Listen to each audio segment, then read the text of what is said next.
Okay, so let's welcome ourselves to Unit 3, which we talk about the business and revenue model for e-commerce. Business and revenue model for e-commerce. We've been looking at e-commerce right from its introduction. We looked at the type of e-commerce. We have looked at the framework, and I want to look at how businesses are making money or can make money out of the e-business environment or the e-business infrastructure. So let's go on. So business and revenue model for e-business. We'll be looking at some of the business models for e-commerce. Then we'll be looking at the revenue models for e-commerce. Then we'll now look at, you see, the difference between the two. We need to have a business before we can make revenue out of it. So we'll look at what type of businesses can be done online and how those businesses that can be done online can be used to get money or make revenue. All right, so let's look at something here, a question. Which business model and revenue model should we consider in order to be able to exploit the internet? The internet is a vast environment or a bigger market. From the onset or right from day one, I told you that the internet is a marketplace, okay? And it connects all the people all over the world, billions of people all over the world. So if you are looking for a place with money, the internet holds the money. Just like right now, whilst we were just trying to do a purchase online, out of nowhere, somebody has a product to sell. I also sit at the comfort of my home. I also need the product. So I've just dispatched my money to the person, and the person has also will be dispatching his products to me. Now the question is, without the internet, how will I know who is selling the product that I need? And how will the person also know that I also need the products and that I have the money to buy the products? So for us to be able to exploit the internet, we are asking ourselves the question, which business models and revenue models should we consider in order to exploit the internet? Which business and revenue models should we exploit in order to exploit the internet? Okay. There are, according to Jaworski, Rapport and Jaworski, they have classified e-commerce into 4 main categories, okay? There are many ways to classify e-commerce transactions. One is by looking at the nature of the participants, who and who is selling to who is selling to who and who is taking the products.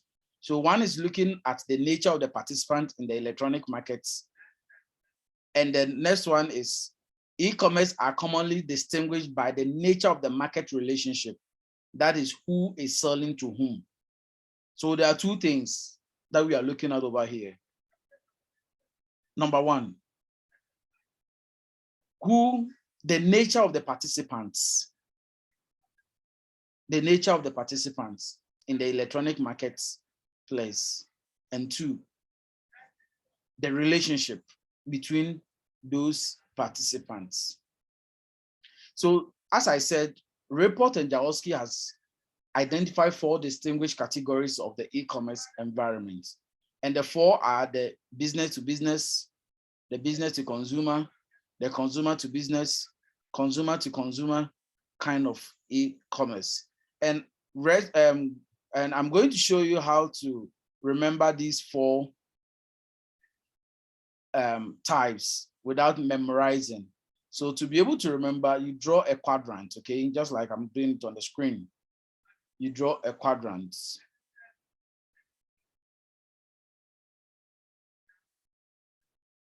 You draw a quadrant that is a triangle that we have divided into 4. Then we put a B here. Please, I hope you are following. Yes, sir. Yes, sir. So I put a B here and I put a C down there. And I put a C up, a BC up there, then BC at the sideways. Now, how do we remember this type of transaction? This type of transaction, we call it the business to business. The first one is called the business to business. So whenever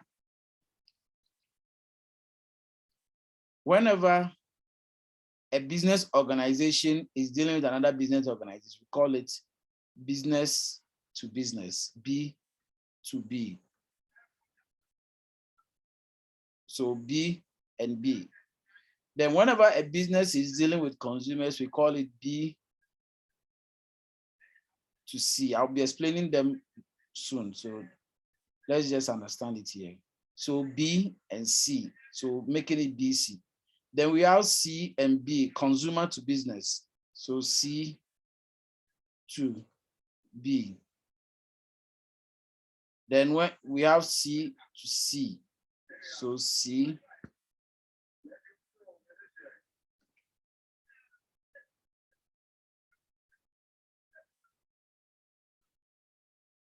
to C. So this brings us to the 4 main types or categories of e-commerce as proposed by Report and Jaworski. Now let's go to them one by one and explain what they are. Now, we have what we call consumer to consumer, or sorry, business to business. Anytime a business entity is transacting business with another business entity, the kind of transaction that happens between them is called the business to business transaction. So on the online environment, there are businesses that links up together and they transact businesses together on the online platform. So any transaction that happens between a business organization and another business organization is referred to as a business to business commerce. Then also we have the second one, which we call the B2C, business to consumer. That is the most common one as we have. The Jumia platform that we just use to order items. I'm a consumer and Jumia is also a business organization. So when a business organization is selling to a consumer, it's called a business to consumer transaction because a business is selling to another, to a consumer, which is the normal thing that we find on the internet or in the traditional market environment. Then also we have what we call the consumer to consumer kind of transaction. Now, how is it possible? It is possible because there are times I am a consumer, you are a consumer. I can sell a product to you. Example is OLX or Tonaton.com. The individuals who sell on Tonaton.com are not industries, they are not companies, but yet they are able to sell products and services to their customers. So I have a phone I want to sell. I just post the picture of it on Tonaton.com. Somebody sees the picture, he is interested in it, he calls my number, we meet somewhere, and we transact the business and everybody takes his money and we go. Everybody is happy. So we call it consumer to consumer kind of transaction. Then we have the last one, which we call the consumer to business. Now, this type of transaction happens between a consumer and a business. Somebody will say, how do a consumer sell to a business? Yes, we sell to business. Sometimes we sell information. Sometimes we sell items, products to organization.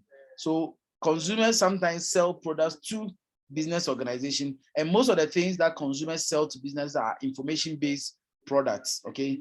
Not actually hard product, but usually they are information-based products.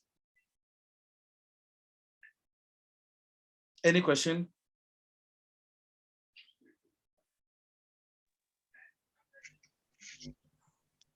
No, sir. No, sir. Okay. So Chaffee extended the quadrants and included a fourth estate, which we call the government. Okay, so instead of B to C, now they have added a G, which is the government. So we have consumer or citizen to government transaction. So consumer to government, we have business to government, then we have government to government. We have government to business, and we have government to the consumer. All these ones are types of e-commerce systems that have been proposed by authorities in the field. And this is from Chaffee, 2009. Now let's look at a business model. And I think the first part of Unit 3 will be ending at the business model when I'm able to explain all the principles of business model. Now, the term business model has several meanings, okay? And it is based on the researcher or the perspective of different researchers, what they think. According to Rapper, he defines a business model as a method of doing business in which a company can sustain itself. That is how they generate revenue. You know, we call it a business and we don't call it an NGO, a non-governmental agency, a non-profit organization. Every business has an aim of making money. Okay, every business has an aim of making money. So whenever we talk about a business model is a method of doing business. How do we do the business, or how will the company be able to do the business? And when they are doing the business, what is their focal point or their motive? Their motive is to make money, okay, generate revenue. And when they generate the revenue will help them to sustain itself. The revenue will help them to be able to sustain themselves. So the business model spells out how a company make the money, okay? And by understanding where they fit within the business value chain, according to Rapper. Now, I hope you remember the business value chain that I explained to you the last time. There are a series of activities before a final product gets to the final consumer. So every business will want to know where they are positioned within the business value chain and how their position helps them make the money they want to make. According to Michael Porter, he also defines business model as how a company does business and generate revenue. A business model is how a company does its business and generates revenue.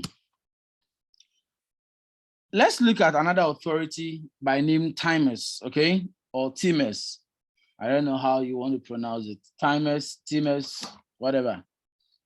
They also define business model, okay, as an architecture for products, services, and information flow, including the description of the business actors and their role. Don't forget that every time we have a business, there is a chain, okay? There is a chain. Let me explain the chain here.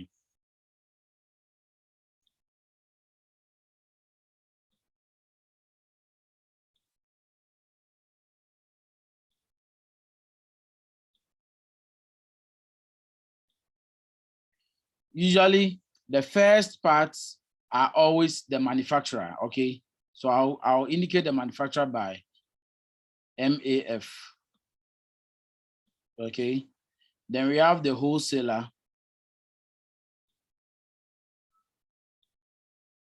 Then we have the retailer.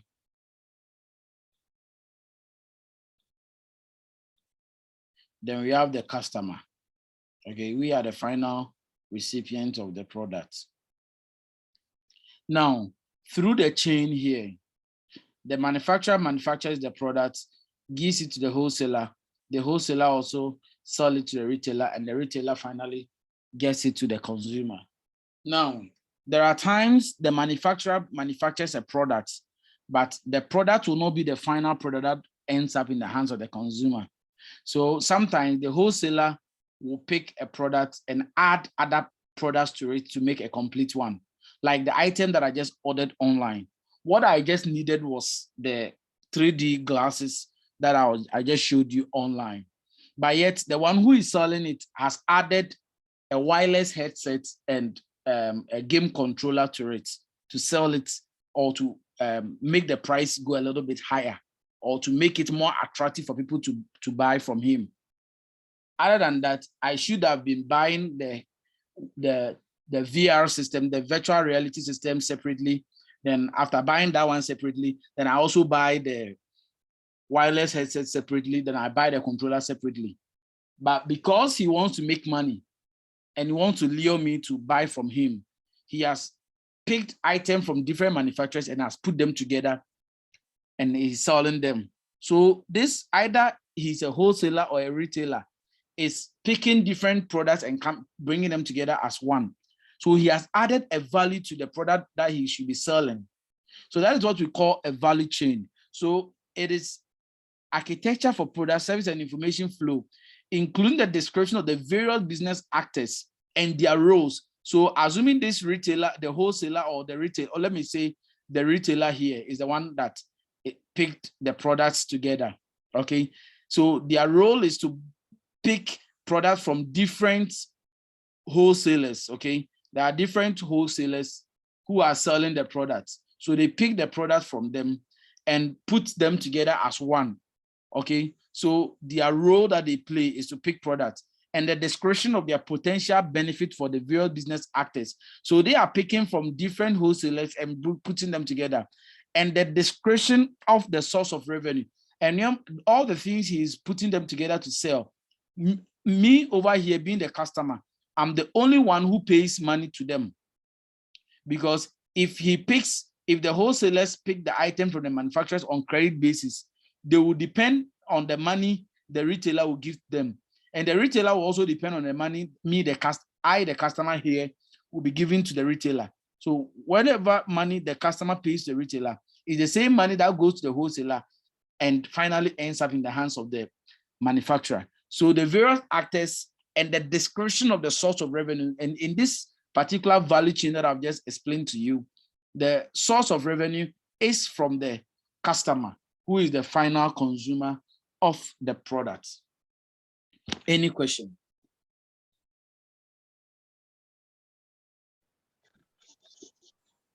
Oh, clear. See, no Very clear. question. Okay.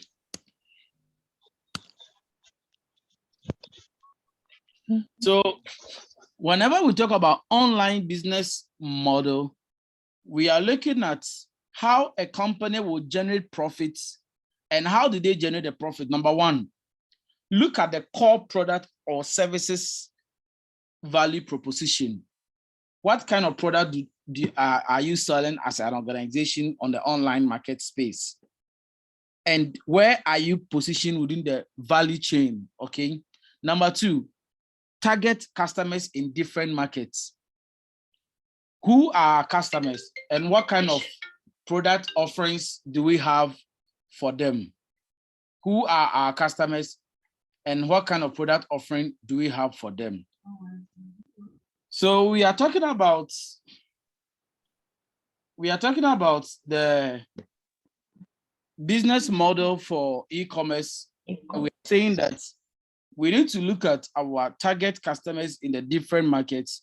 Then where are we positioned in the competitive online marketplace? You know, in a business environment, we are dealing with a lot of, what do you call it?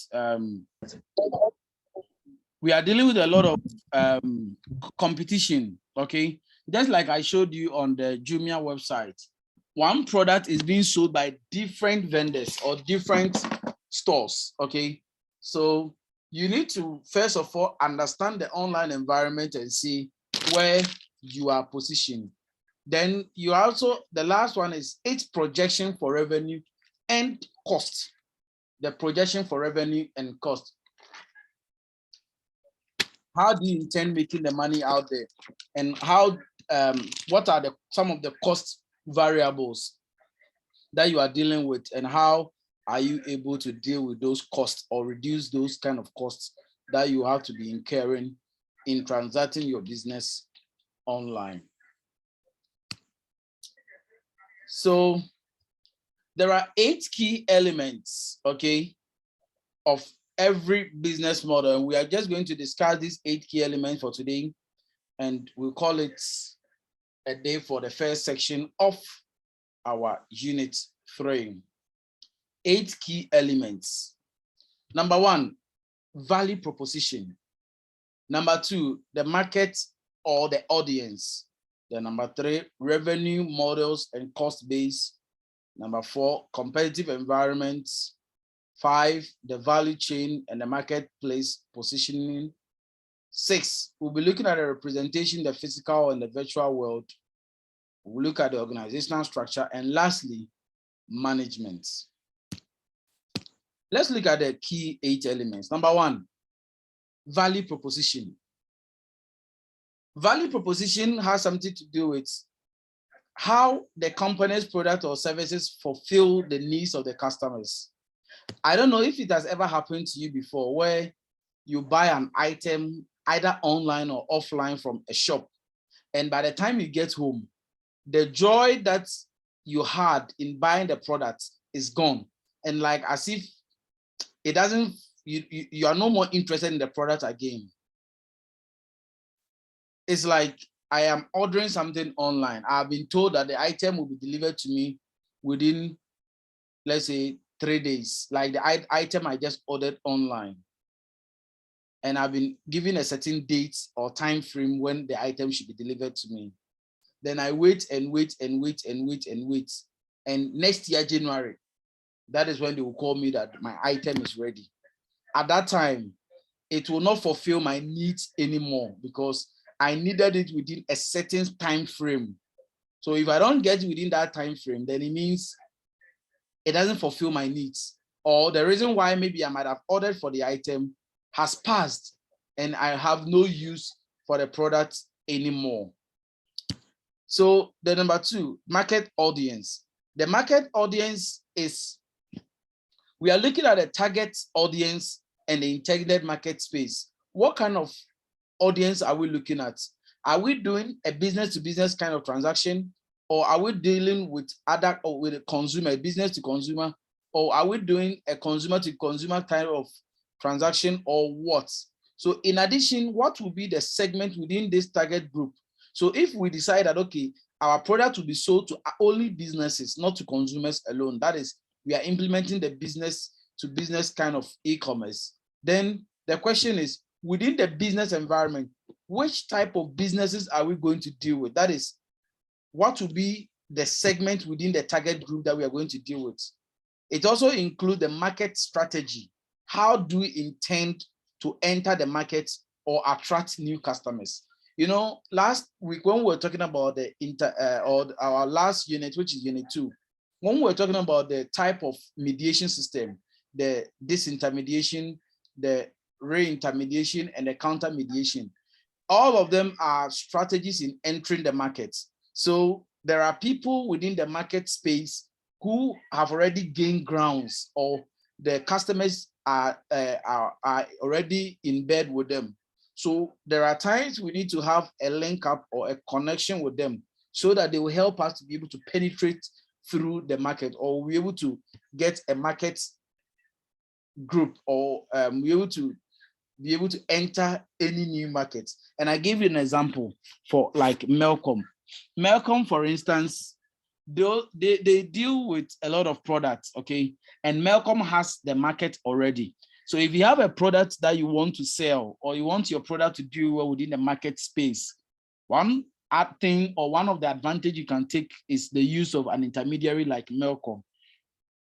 They will help you to enter a new market and attract new customers that you don't need to work for. Because if you need to work for, you need to pay for advertisement, you need to pay for publicity, you need to pay for a whole lot of things.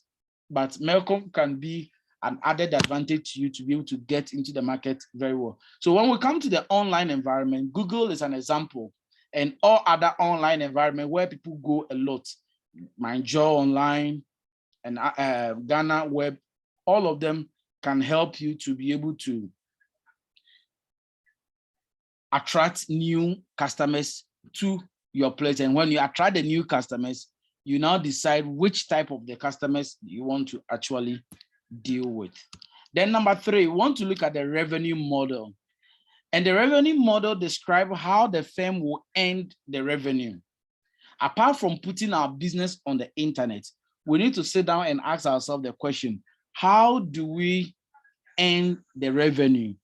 And how do we produce profits and also produce superior return on our invested capital? Don't forget that all the e-business environments we have discussed from Unit 1, that one of the challenges why businesses are not entering into it is because of costs.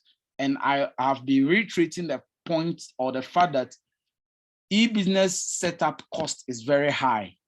So whatever money that we are entering or we are investing into the e-business environment, there should be a plan how the firm will earn the revenue and produce profit, and not just any meager profit, but the profit must be a superior return on the invested capital. So that should be one other priority when it comes to the online business environment. Then the next item, we look at the value chain. I've already explained the value chain previously in the previous slides. So how is the company and its services positioned within the value chain between the customer and the supplier or the manufacturer, and in comparison with the direct and indirect competitors? So if you look at the value chain that I drew from the manufacturer to the wholesaler to the retailer and finally to the consumer, the question is, where are we positioned? And don't forget that, assuming you are the retailer within the chain, there are other retailers that are selling similar products. So you need to compare yourself with other people within the value chain who are within that particular area and compare them, how they are making it and how you can take the market from your competitors. So it is very, very, very important to know the value chain and the marketplace positioning. Where are you positioned within the value chain? Then also we look at the next item, that is the competitive environment. Very, very, very important when it comes to the business model. You can't do a business and have autonomy over the market. Example is MTN has a very big or a large market share in terms of the telecommunication industry. But MTN cannot sit aloof and think they have a larger market space and that they are not going to do anything. Don't forget that there are other competitors within the telco industry or the telco space or the telecommunication space. There are other equally good competitors. Example is Vodafone, Airtel, Tigo, and all the others. Kasapa or the Glow and all the others, they are so there. So when we talk about the competitive environment, we are looking at the other companies that are operating in the same marketplace, selling similar products. So when I make mention of MTN, I don't need to mention Unilever as a competitor, because Unilever Ghana or Melcom Ghana don't sell or don't deal in the telecommunication products. So we are looking at people who deal in the same marketplace, selling similar products. And by knowing those who sell similar products, we need to look at those who are our direct competitors and indirect competitors for the services, which ranges from business model, which range of business model do they possess? And it is being influenced by, number one, how many competitors do we have? So if MTN is looking at the very competitors they have, they will be looking at one, Vodafone, Airtel, Tigo, Glow, and I learned Kasapa is still active, or Kasapa is still working in Accra. I don't know how true that statement is. So the question is, how many competitors are active. So apart from looking at the competitors, he will look at those who are active. So MTN will have Kasapa as a competitor, but will not be too much bothered about them because of their activity. Because Kasapa definitely is as good as collapsed because we don't hear much about them. Then the next thing is how large are their operation. So MTN will compare Vodafone and Airtel Tigo's operation and will be looking at who among the two has a larger operation that gives them a point of fear or concern when it comes to the online environment. So how large are their operation? Then the next one is the market share of each of these competitors. So Airtel Tigo's market share cannot be compared to that of Vodafone, and all of them cannot be compared to that of MTN because MTN seems to have a larger market share in the telecom industry. Then the next one is how profitable are these firms? And the last one is how they price their products. So before MTN would decide to choose how much they want to sell a 1 gig of data, they must first of all cross-check how much is Vodafone selling a 1 gig of data. Because if you don't cross-check with your competitors and their prices, and you just sit up and just sell, increase your prices, your customers will run away from you because maybe your competitors may be offering a better prices to your customers, and all your customers will run away from you. So within the competitive environment, all these factors are very important to be able to know how competitive our business operation environment is and how best we can take care or we can take advantage of the competition within the stated environment. Then also we look at the market strategy, representation in the physical or the virtual world. With the question we need to be asking ourselves is the company utilizing its physical presence as well as its online presence? Very, very, very, very important. Is the company making good use of its physical and online presence? Don't forget, I've already established or I've already told you that businesses that are making money out there are using both the brick and mortar, which we just looked at. So they have an offline presence and they have online presence. So the question we'll be asking ourselves here is that, is the company going to utilize the physical presence as well as the online presence, or is the company an internet pure play, or does the company utilize a multi-channel approach? Okay, so when we end the class, I'll show you a message that has just been sent to me by Jumia to telling me that my order has been confirmed, and I'll be showing you the SMS when we finish very soon. When we are done with the first part of Unit 3, I'll show you the SMS. So, is the company utilizing or a physical presence as well as the online presence, or is a company an internet pure play? Does the company utilize a multi-channel marketing approach? All these things are very, very, very, very important when we want to do business. So these are some of the elements that we need to look at when we want to have a business model that will operate online. Then the last one, which is not the least among all, is the organizational structure.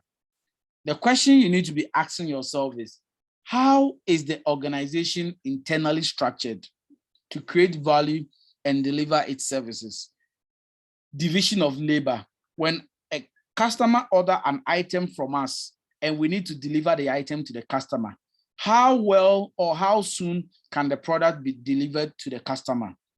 Who is in charge in the receiving of orders, and who is in charge in delivering the order?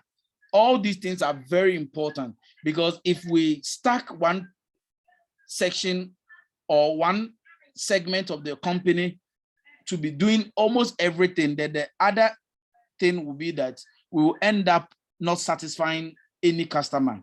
If we become a jack of all trade, we'll end up not satisfying anybody. So we need to have an internally structured organization that will help to deliver its services. How will it partner with other companies to provide services? So all these things are very important when we talk about the organizational structure. And the last part is the management. What experience in similar markets and companies do managers have? That is why when there is any job advertisement, one of the things they always do is the person who will be employed, they want the person to have working experience, simply because the business world is full of competition. So you don't just go and bring any novice to come and manage your business for you. You need people who have ideas or who are well versed within the stated environment or the business environment and can be able to help you achieve your goal. So what experience in similar markets and companies do your managers have? And what is their profile? And how can it be of help? In attracting publicity to your organization? There are people, when they are leaving one business to another, customers follow them. Example is on the media space. There are some presenters, when they leave one TV station and they are joining another one, you will see a lot of listeners following him over there because of maybe his style of presentation or his command over the media space. People just love listening to him. So when they are leaving your radio station, they move to a different station with a lot of your previous list or a lot of the listeners to their new station, which is very, very, very serious when it comes to the business environment. So it should be something that businesses should be aware of. So these are the 8 key elements that we have looked at in the first part of our unit 3. So I'll open the floor for question. If you have any question, you are free to ask.